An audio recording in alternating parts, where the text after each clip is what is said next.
ভক্তি করো, শ্রদ্ধা করো, বলেন সুবহানাল্লাহ। তাহলে বোঝা যাবে বাবা ইকবাল নুরি আর আব্দুর রহিম দেখতে দুজন হলো, মূলে কিন্তু এক। মূলে কি এক। নুরহাত জাহাঙ্গীরের মধ্যে আছে, মুরিদ যখন মুর্শিদ পায়, অর্থাৎ মুরিদ যখন মুর্শিদের মাকামে চলে যায়, কিভাবে যায়? মুর্শিদের উপরে ফানা হয়ে, মুর্শিদের উপরে লীন হয়ে। অর্থাৎ মুরিদ চলতে ফিরতে খাইতে করতে সকল কিছুর মধ্যে যখন তার মুর্শিদকে ভাবে, তার মুর্শিদকে কল্পনা করে এবং সকল কিছুর মধ্যে তার মুর্শিদের প্রেম খুঁজে, তখন সেই মুরিদ একটা সময়ে তার মুর্শিদের রঙে রঙিন হয়ে যায়, বলেন সুবহানাল্লাহ। মুর্শিদের রঙে রঙিন হয়ে যায়। তো মুরিদ যখন মুর্শিদের রঙে রঙিন হয়ে যায়, তখন ওই মুরিদের দেহের মধ্যে দেখতে যদিও সকিনা, দেখতেও যদি আব্দুল কুদ্দুস, কিন্তু মূলত তার মধ্যে কি বসবাস করে? তার মধ্যে বসবাস করে বাবা ইকবাল নুরির প্রেম, বলেন সুবহানাল্লাহ। আর বাবা ইকবাল নুরির প্রেম যেখানে বসবাস করবে, সেখানে রহমত, বরকত, ফজিলত সকল কিছু সেখানে অবস্থান করে, বলেন সুবহানাল্লাহ। আদম আলাইহিস সালামকে আল্লাহ দাঁড়াইয়া বললো, ফেরেশতারা তোমরা আমার আদমকে এখন সিজদা করো, বলেন সুবহানাল্লাহ। কে দিলেন নির্দেশ? আরো জোরে বলেন। আল্লাহ নির্দেশ দিলেন কাদেরকে? ফেরেশতাদের। ফেরেশতারা আল্লাহর নির্দেশ পালনে তারা আদমকে সিজদা করলো। কাকে সিজদা করলো? জোরে বলেন। আদমকে। আদমকে আমাদের আদি পিতা, আমাদের আদম হচ্ছে মানব জাতির ডাইন, বুঝলেন কিনা? এটাই কি বলে? নমুনা। আদমকে সিজদা করলো কারা? ফেরেশতারা। তো ফেরেশতারা সিজদা করে যখন ডাইনে তাকাইলেন, এখন দেখে তাদের যে উস্তাদ মিস্টার আজাদি, সে দাঁড়িয়ে আছে। ফেরেশতারা একদিকে আল্লাহর নির্দেশ পালন করলো, আর একদিকে দেখে আমাদের উস্তাদ শিক্ষক, সে তো সিজদা করলো না। এখন আমরা কি করলাম? তারা এই যে আল্লাহর হুকুমটা পালন করতে পারলো, এই জন্য তারা আবার সিজদা করলো, বলেন সুবহানাল্লাহ। প্রথম সিজদাটা হলো আদমের জন্য। কার জন্য? জোরে বলেন। আরো জোরে বলেন। আদমের। দ্বিতীয় সিজদাটা হলো আল্লাহর জন্য। কার জন্য? তারা আল্লাহর কাছে শুকরিয়া জ্ঞাপন করলো, আল্লাহ তুমি আমাদেরকে নির্দেশ করেছো আদমকে সিজদা করার জন্য, আমরা সিজদা করতে পেরেছি, এই জন্য তোমার দরবারে শুকরিয়া, এই জন্য আরেকটা সিজদা দিলাম, বলেন সুবহানাল্লাহ। ফেরেশতারা সিজদা থেকে উঠলো। আল্লাহ পাক আজাজিলকে জিজ্ঞাসা করলো, আজাজিল তুমি সিজদা করলা না কেন? এখন সকলে সিজদা দিল। এখন আমি মাসুম বিল্লাহ যদি মুর্শিদ কেবলা যাকে নির্দেশ করার সিজদা নির্দেশ করলো, আমি সিজদা দিলাম না, প্রশ্ন করতে পারে না? পারে কিনা? যে ইমাম হোসেন ভাই, আমি সবাইকে সিজদা করতে নির্দেশ দিলাম, সবাই করলো, আপনি করলেন না কেন? প্রশ্ন তো থাকতেই পারে। পারে কিনা? না পারে না? আল্লাহ আজাজিলকে জিজ্ঞাসা করলো, আজাজিল সকল ফেরেশতারা সিজদা করলো, আর তুমি তাদের উস্তাদ শিক্ষক, তুমি সিজদা করলে না কেন? এই আজাজিল এখন উত্তর দিতেছে, বলো আল্লাহ আদম হলো মাটির তৈরি। কিসের তৈরি? মাটির তৈরি। আর আমি হলাম আগুনের তৈরি। আগুন হলো ঊর্ধ্বগামী, মাটি হলো নিম্নগামী। উপাদানগত ভাবে মাটির থেকে আগুন শ্রেষ্ঠ। তাই আমি উত্তম হয়ে অদম মাটিকে চিন্তা করতে পারি না। আল্লাহ পাক বললেন, আদম, মাটি আর আগুন সেটা বড় কথা নয়, চেষ্টা করার জন্য নির্দেশ দিয়েছে কে? বলেন কে? আজাদিলের স্রষ্টা কে? আদমের স্রষ্টা কে?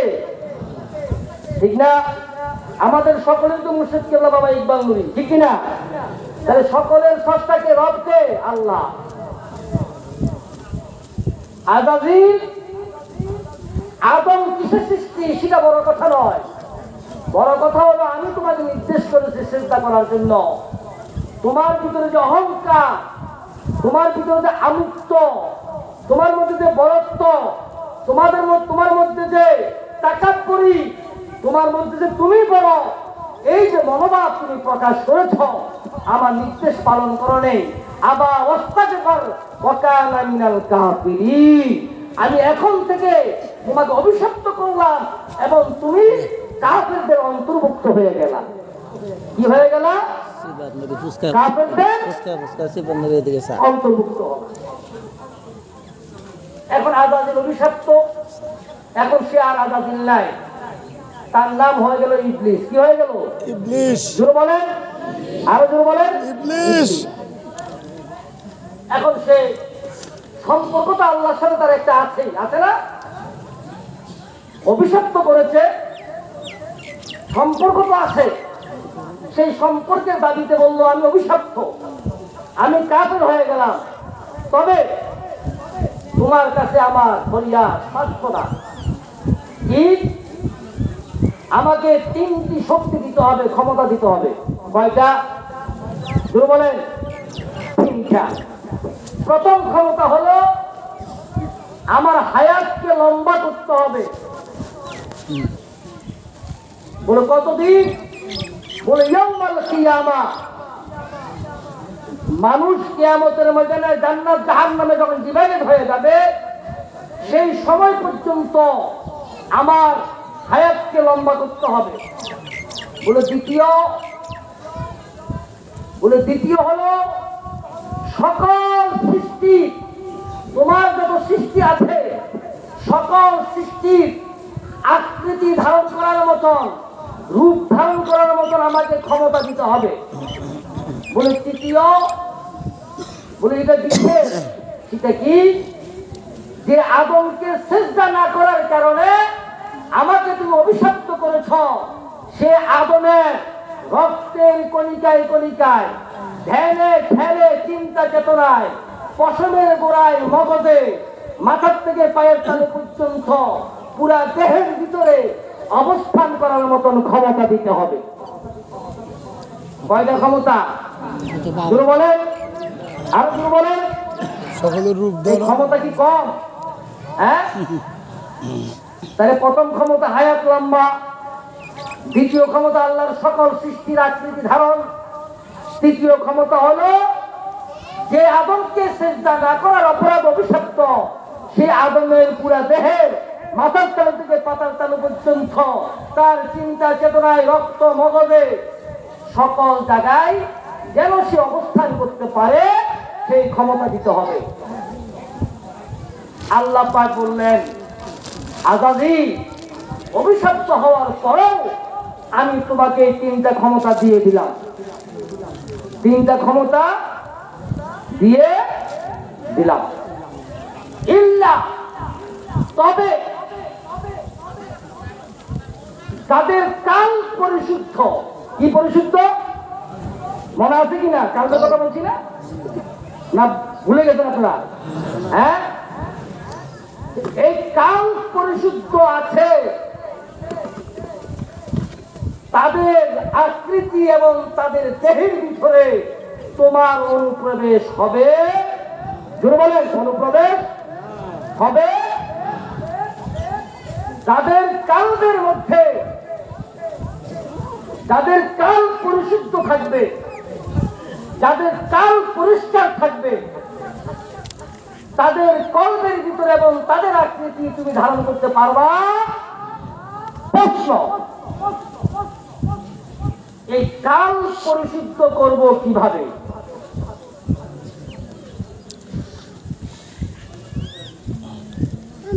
এই কাল পরিশুদ্ধ করার একমাত্র অস্ত্র হচ্ছে হুব্বে মুহাম্মদ, বলেন সুবহানাল্লাহ।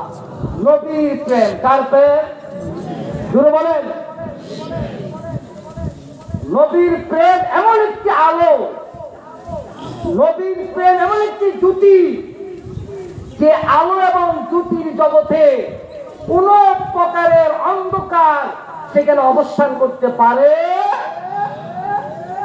হযরত জালালউদ্দিন সূতি রাহমাতুল্লাহ বলেছেন, পৃথিবীর মধ্যে মানব অধিকার বঞ্চিত, অর্থাৎ মানবতা বিরোধী সকল কর্মকাণ্ডই হচ্ছে অন্ধকার, আর মানব কল্যাণে যত কাজ আছে সকল কাজ হচ্ছে আলো। বলেন সুবহানাল্লাহ। তাহলে যার কালবের ভিতরে হুব্বে মুহাম্মদ, মুহাম্মদের প্রেম থাকবে, তার কাল্ব হবে আলোকিত। বলেন সুবহানাল্লাহ। তাহলে আদমকে আলোকিত করা হলো কিসের দ্বারাই? নূরে মুহাম্মাদি। মুহাম্মাদি। আরো জোরে বলেন মুহাম্মাদি। এই নূরে মুহাম্মাদি হওয়ার পরও, মানুষ আলোকিত হওয়ার পরও আরেকটি বিপরীত অস্ত্র আছে। সেই অস্ত্র হলো এই নারী জাতি। কি জাতি? জোরে বলেন।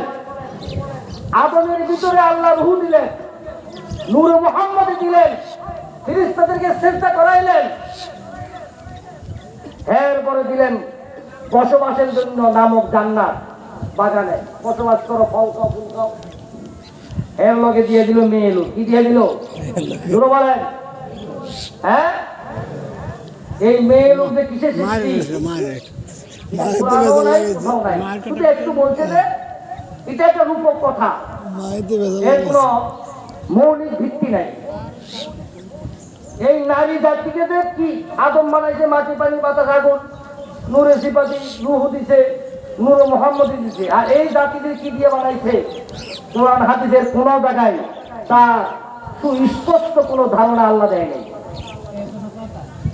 কথা বুঝে আসছে না? বুঝেন নাই? এত কিছুর পরে যখন জান্নাতে ঢুকাইল, ঢুকানোর পরে এই মহিলা হাওয়া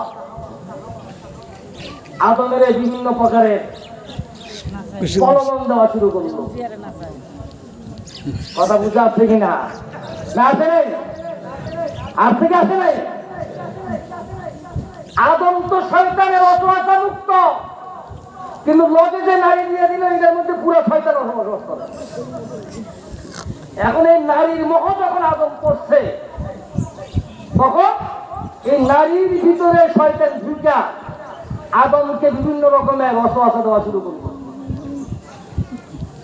আল্লাহ আদমকে ওই বাগানে বসবাস দেওয়ার পরে নির্দিষ্ট করে দিল, সকল জায়গায় যাইতে পারবা, এই যে বৃক্ষ দেখো, এই বৃক্ষ তলায় যাবা না, এবং এই বৃক্ষের ফল খাবা না। এই কথা যখন বলে দিছে, শয়তান তো শুনছে, শুনছে না? না শুনে নাই? হ্যাঁ, শয়তান কয়, ওরা আমার চিন্তা করতে বলছো, আমি চিন্তা করি নাই, এই জন্য আমাকে আবার আস্তাকবার ওখানে আমি কাবিনে মানে না, সুযোগটা এখন পাইছি। বলে এই গাছের তলে যেতে নিষেধ করছো, আর এই গাছের ফল খাওয়াইতে নিষেধ করছো, আমি যে কোনো ভাবে হোক গাছের তলেও নেব, এবং ফলে গুরু বলেন ফলে খাওয়াবো। কিভাবে খাওয়াবো? শয়তান যদি আদমের সামনে আসে, আদম তো চিনে ফেলবে। এখন এই শয়তান ঢুকলো হাওয়ার ভিতরে। কার ভিতরে? গুরু বলেন হাওয়ার ভিতরে ঢুইকা এখন যত কিছু করুক না কেন, তার লক্ষ্য হইল গাছতলায় নিবে আর ফল খাওয়াইবে। কারণ ফল যখন খাইবে, তখন সে আল্লাহ বলে দিছে, এই জায়গায় তুমি আর থাকতে পারবা, থাকতে পারবা পারবা না। এখন জান্নাতের মধ্যে ঘোরাফেরা করে,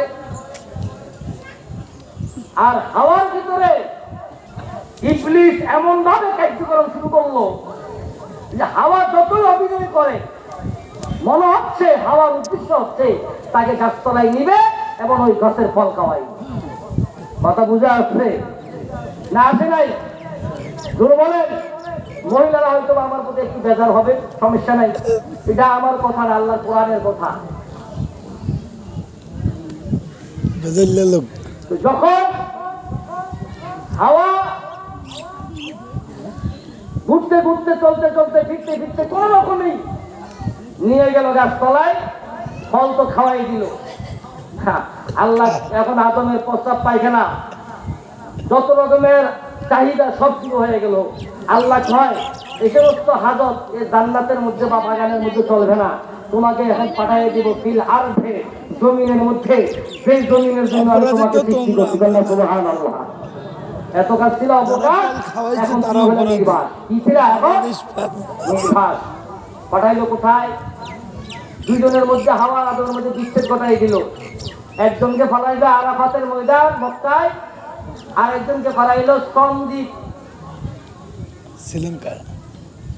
এটা কিতাবের মধ্যে লেখে শ্রীলঙ্কায়। শ্রীলঙ্কা। তো মক্কার থেকে এই শ্রীলঙ্কা কত দূর? বহু দূর। এই সুরেশ্বর আজকে যে অবস্থা আপনারা দেখতেছেন, এই অবস্থাটা আরো 30 বছর আগে ছিল না? ছিল? 50 বছর আগে ছিল জঙ্গল, এখন তো পশা। তাহলে সেই মানুষ বসবাসের প্রথম পৃথিবীর অবস্থাটা ছিল কি গাছগাছালি জঙ্গল। এই শ্রীলঙ্কার থেকে আদম এবং হাওয়া দুইজনের মধ্যে এমন একটা ম্যাগনেট সৃষ্টি করে দিল, যতই দিকে যাক না কেন ওই হাওয়া আদমের দিকে ধাবিত, আদম হাওয়ার দিকে ধাবিত। কই যাবি? আমরা যেরকম কম্পাসের মধ্যে এরকম দিক দেখি কিনা, পূর্ব পশ্চিম দেখি না? না দেখি না? আবার মোবাইলের মধ্যে দেখে লোকেশন আছে, পুরো পৃথিবীর মানচিত্র আপনি কোথায় যাচ্ছে দেখা যায়। আদমের ভিতরে হাওয়ার ভিতরে ওই আরাফার মানচিত্র ঘুরতে ঘুরতে ঘুরতে ঘুরতে ঘুরতে ঘুরতে ঘুরতে এই হাওয়া আবার আরাফার ময়দানে পৌঁছে গেল।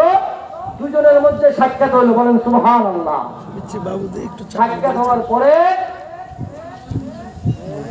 আল্লাহর আদেশ নাই একে অপরের হাত ধরে হাঁটবে। কাকা গো, একটু জায়গা দিবেন গো। তারা কান্নাকাটি শুরু করলো।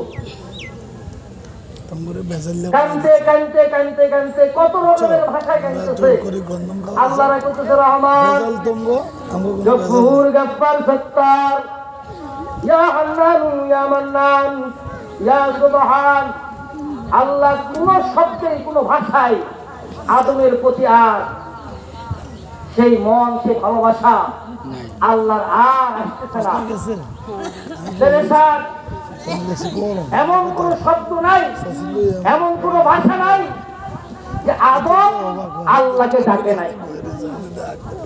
কোন ভাষায়, কোন শব্দেই রহমান, রহিম, গফুর, গফফার, সত্তার, জলিল, জব্বার কোন শব্দেই আল্লাহ আদমের দিকে আর ফিরে তাকান নাই। পরন্ত বেলা সময় শেষ, আদম হঠাৎ করে মনে পড়লো, ও আমি যখন জান্নাতের বাগান ঘুরতেছিলাম তখন সেই জান্নাতের বাগানের মধ্যে আল্লাহর নামের সাথে আরেকটি নাম ছিল, আল্লাহ শব্দের সাথে আরেকটি শব্দ ছিল। সেই শব্দটি হচ্ছে মুহাম্মাদুর রাসূলুল্লাহ। মুহাম্মাদুর রাসূলুল্লাহ। এই আদমের খেয়াল হইলো, ও আল্লাহ অনেক ভাষায় তোমাকে ডাকলাম, তুমি তো ডাকের সাড়া দিচ্ছ না। হয়তো বা ওই নামটি তোমার অত্যন্ত প্রিয়, অত্যন্ত মহাব্বতে। ও প্রভু, ওই নামের মহাব্বতে, ওই নামের সৎকায়, ওই নামের উসিলায় আমাকে তুমি সকল অপরাধ ক্ষমা করে দাও। বলেন সুবহানাল্লাহ।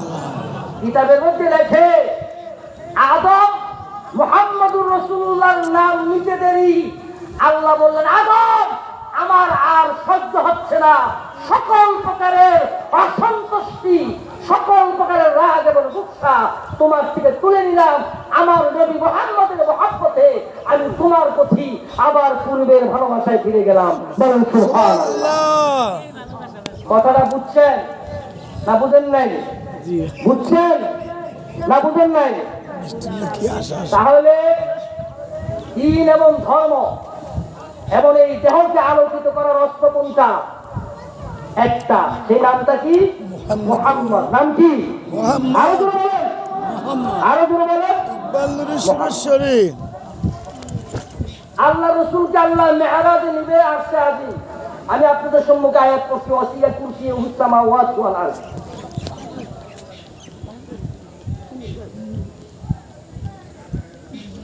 খালি পেটে গেলে সব জিবরাইলকে পাঠাইলেন, অনেক লম্বা ঘটনা। দরজা বন্ধ, জিবরাইল ঢুকবে কিভাবে? আপনি আমার আরেকটা দিবেন, আপনি এত অদ্ভুত। জিবরাইল সাপ হইলেন, কি হইলেন? জোরে বলেন, আমি বলার পর আপনারা বলবেন কি হলো? সাপ। সাপ হয়ে নিচে দিয়ে ঢুকলেন। ঢুকার পরে আমার রাসূল মুকাররম সাল্লাল্লাহু আলাইহি ইসলামের কদম মুবারকের দুটি বৃদ্ধাঙ্গুলে, দুটি পায়ের দুটি বৃদ্ধাঙ্গুলে জিহ্বা দিয়ে চোষা শুরু করলেন। বলেন সুবহানাল্লাহ। যেটাকে বলে বুসি বা চুম্বন দেওয়া শুরু করলো। আমার রাসূলের একটু ঠান্ডা অনুভব হলো, তিনি চোখ খুললেন। চোখ খোলার সাথে সাথে জিবরাইল আল্লাহ রাসূলের একজন সাহাবা ছিল, যে সাহাবার নাম ছিল দাইয়াতুল কালবি, কালবির রূপ আকৃতি ধারণ করলেন। ধারণ করার পরে রাসূল মুকাররম সাল্লাল্লাহু আলাইহি ওয়াসাল্লামকে সালাম দিলেন। সালাম দিয়ে বললেন, ইয়া রাসূলুল্লাহ, আপনাকে এখন যেতে হবে প্রভুর বাড়ি। কার বাড়ি? জোরে বলেন, সেই লা মাকাম, ওই মাকামে যেতে হবে। রাসূল মুকাররম সাল্লাল্লাহু আলাইহি ওয়াসাল্লাম নষ্ট করে লা মাকামে যাবেন। তো তিনার পাও মুবারক, কদম মুবারকের মধ্যে ছিল জুতা। তো তিনি মনে করলেন লা মাকাম, আল্লাহর বাড়ি যাব, তো জুতা নিয়ে কিভাবে যাওয়া যায়, জুতাটা খুলি। তো রাসূল করিম সাল্লাল্লাহু আলাইহি ওয়াসাল্লাম জুতা খুলছেন।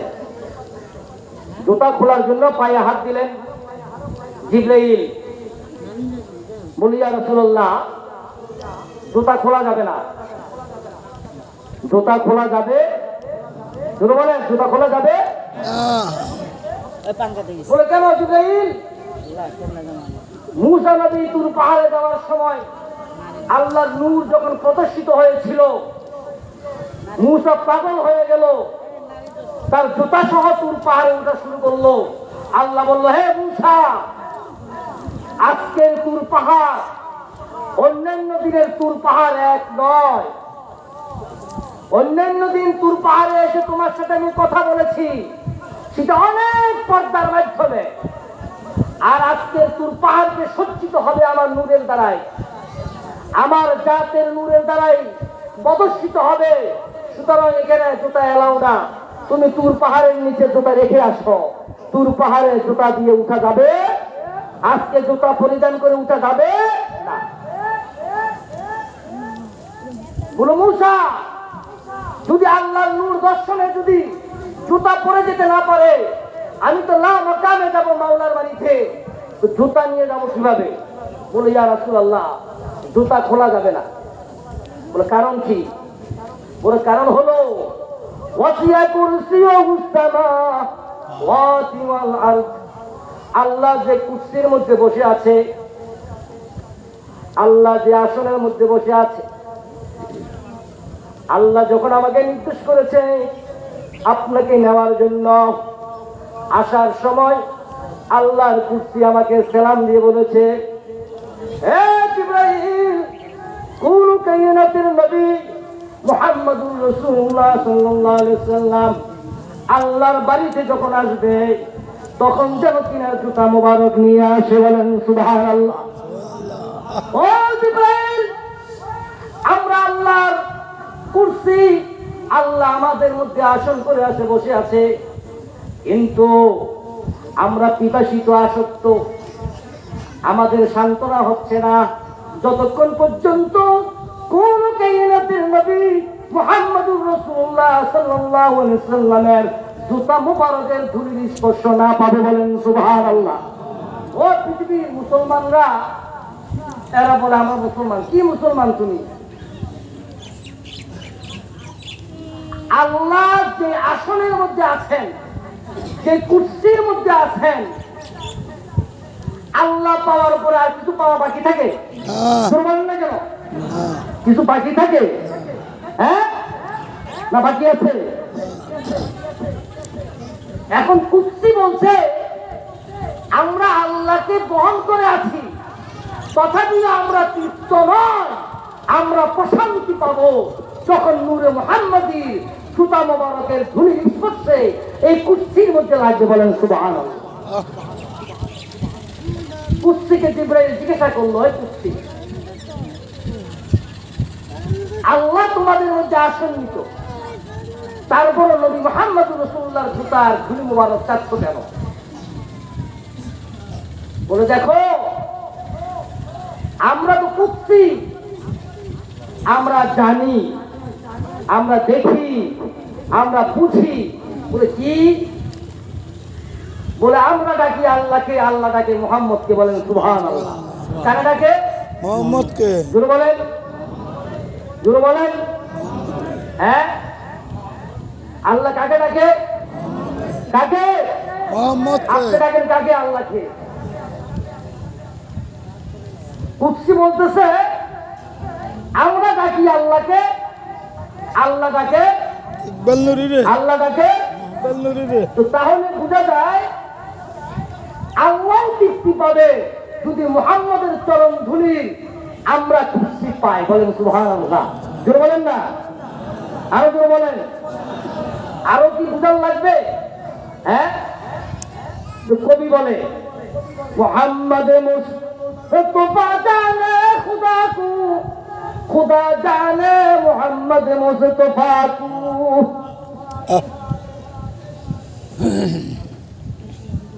মোহাম্মদ মুস্তফা কি এটা কে জানে? আল্লাহ জানে। একটা লোক কিয়ামত পর্যন্ত লা ইলাহা ইল্লাল্লাহ, আল্লাহ ছাড়া কোনো ইলাহ নাই, আল্লাহ ছাড়া কোনো প্রভু নাই, আল্লাহ ছাড়া কোনো রব নাই, তার মৃত্যু পর্যন্ত জপবে, তার কাল পরিশুদ্ধ হবে না। পরিশুদ্ধ হবে না। পরিশুদ্ধ হবে, না। কালবের মধ্যে নূর আসবে, না। কাল আলোকিত হবে, না। কাল মুক্তি পাবে। না। তখন পাবে যখন মুহাম্মাদের ইশক, মুহাম্মাদের প্রেম, মুহাম্মাদের ভালোবাসা তার কালবের মধ্যে জায়গা পাবে। বলেন সুবহানাল্লাহ। সেই মুহূর্তে সে পড়ে নিবে মুহাম্মাদুর রাসূল। মুহাম্মাদুর রাসূলুল্লাহ, সাথে সাথেই তার কাল পরিশুদ্ধ হয়ে গেল। বলেন সুবহানাল্লাহ। জোরে বলেন না, আরো জোরে বলেন। গাউসুল আজম শুরু বলছেন মুর্শিদ নবীর পুত্র কেমন হতে হয়, ফলে কিন্তু পুত্র বটে, মুখে বলা নয়। তো বাবা ইকবাল নুরি, গাউসুল আজম সুরেশ্বরী, তিনাদেরকে কেন আমরা শ্রদ্ধা করি, তিনাদেরকে কেন আমরা ভক্তি করি? নবীর পুত্র বলে তারা হলেন নূরে মুহাম্মদীর স্থল বিশক্ত। বলেন সুবহানাল্লাহ। কি ইকবাল নুরের মধ্যে কি আছে? আল্লাহ। নূরে, দেখবি নূরে হক আছে। বলেন সুবহানাল্লাহ। কি আছে? কি আছে? কি আছে? আরো দূর বলেন। নূরে হক আছে। বাবা ইকবাল নুরি গঞ্জে নূর, বাবা জালাল নুরি গঞ্জে নূর, সুরেশ্বরী গঞ্জে নূর। পৃথিবী দুটি বিন্যাসিত দুটি শব্দ, একটি হলো রাজে মাখফি, একটি হলো গঞ্জে মাখফি। যে সৃষ্টির প্রথম সূচনা রাজে মাখফি, যতক্ষণ পর্যন্ত আদমের রূহ আল্লাহর ভিতর ছিল ততক্ষণ পর্যন্ত রাজে মাখফি ছিল। যখন রূহ আদমের ভিতরে আসলো তখন গঞ্জে মাখফি হলো। এক এবং একক, এক এবং এক এবং আসলে এগুলো বোঝার জন্য কিছু বাহিক জ্ঞানের দরকার। অর্থাৎ একটি গাছ, আমি একটা বীজ বলি, একটা বটের বীজ, একটা বটের বীজের মধ্যে একটা বট গাছ আছে। যে জীবনে বট গাছ দেখে নেই বা বীজ রোপণ করার পরে গাছটা বিশাল আকৃতি ধারণ করে, এই ধারণা যার নাই, তাকে যদি আমি বুঝাই যে ভাই দেখো এই যে বিসিটা, সেই বিসির মধ্যে একটা বিশাল বড় গাছ আছে, ওকে কি বুঝান যাবে? হ্যাঁ গুরু বলেন বুঝান যাবে? না হ্যাঁ গুরু বলেন না বুঝান যাবে না না। तो कवि बोले मुर्शिद तो है जो राज मखकी गंज मखकी बदलो मजा से भी नूर हक है। অর্থাৎ মুর্শিদ তিনি রাজ মখকি গঞ্জ মখকিকে অতিক্রম করে নূর হক অবস্থিত, তিনি হলেন মুর্শিদ। বলেন সুবহানাল্লাহ। তাহলে নূর হক কে? মুহাম্মদ। নূর হক কে? মোহাম্মদ মুহাম্মাদুর রাসূলুল্লাহ। তাহলে বাবা ইকবালের মধ্যে কাকে পাওয়া যাবে?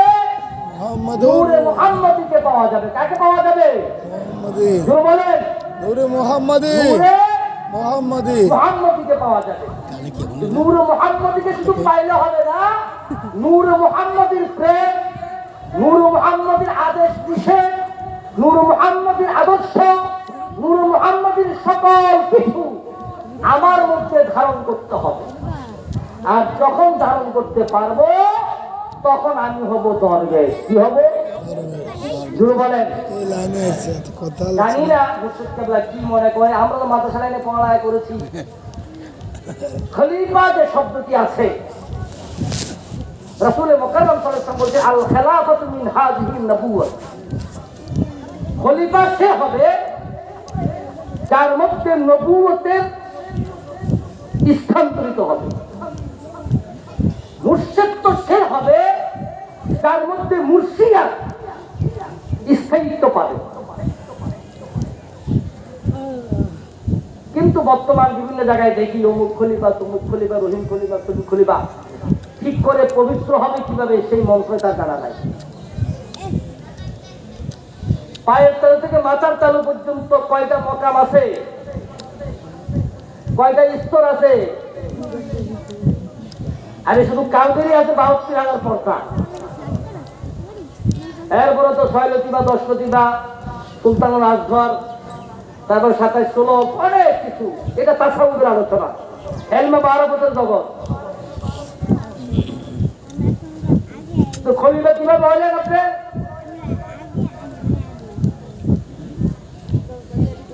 এটা কোন খলিফা? কাপড় ছিল সেই খলিফা? হ্যাঁ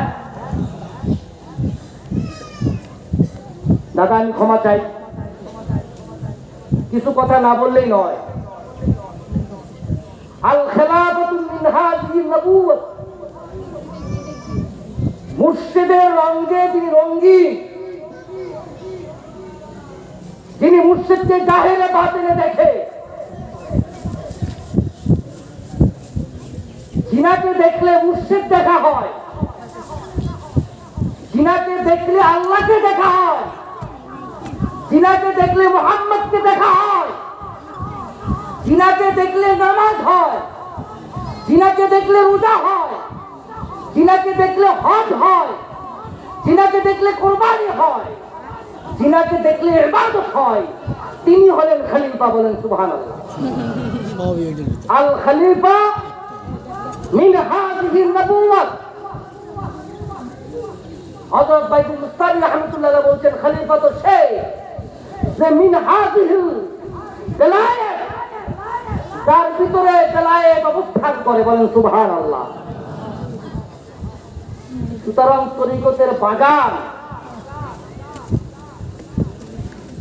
একটা গোলাপ ফুল, গোলাপ ফুল থেকে যদি ঘ্রাণটাকে আলাদা করা হয়, ওই গোলাপ যত সুন্দর হোক না কেন কেউ কি কাছে নিবে? হ্যাঁ, গোলাপ তো প্রিয় ঘ্রাণের কারণে। কিসের কারণে? আদর্শ, চিরাচরিত, আচরণ বিধি, এগুলো হচ্ছে ঘ্রাণ। এগুলো কি? এগুলো কি? ঘ্রাণ। বাবা ইকবাল নুরির মধ্যে সুরেশ্বরীর ঘ্রাণ আছে। আমি মাসুম বিল্লাহ সুরেশ্বর দরবার শরীফের খলিফা। আমার কাম কি? কার দোকানে বসে বিড়ি খাওয়া, আর মেয়ে লোক পাইলে বসে আড্ডা মারা, আর ওই যে ইয়া কি কয় মোল্লা টোল্লারই দরকার নাই। এটা কি খলি সরকার? হ্যাঁ, সময় কই, সময় কোথায়?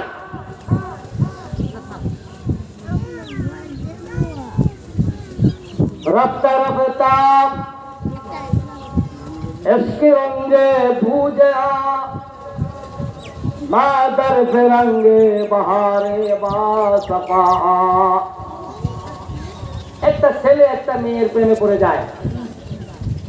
তো ছেলেকে মেয়ে বললো যে রাতের 3টা বাজে ওই বাগানের ওই গাছতলায় থাকবো। ছেলে অপেক্ষায় থাকবে, মেয়ে যাবে। আচ্ছা বলেন তো, সময় মতো যদি না যায় প্রেম কি থাকবে না পলাবে? হ্যাঁ হ্যাঁ, কবে তুমি কত বড় বেঈমান! রাতের একটা সময় দিলাম, তুমি আমাকে এই সারা রাত্র গাছতলায় মশা খেলাম, তুমি কিন্তু আইলা না, তুমি খাতো। তুমি কি খাতো? বহুবার বলেছি, পীর মুরিদির যে বন্ধন, বায়াতের যে বিধান,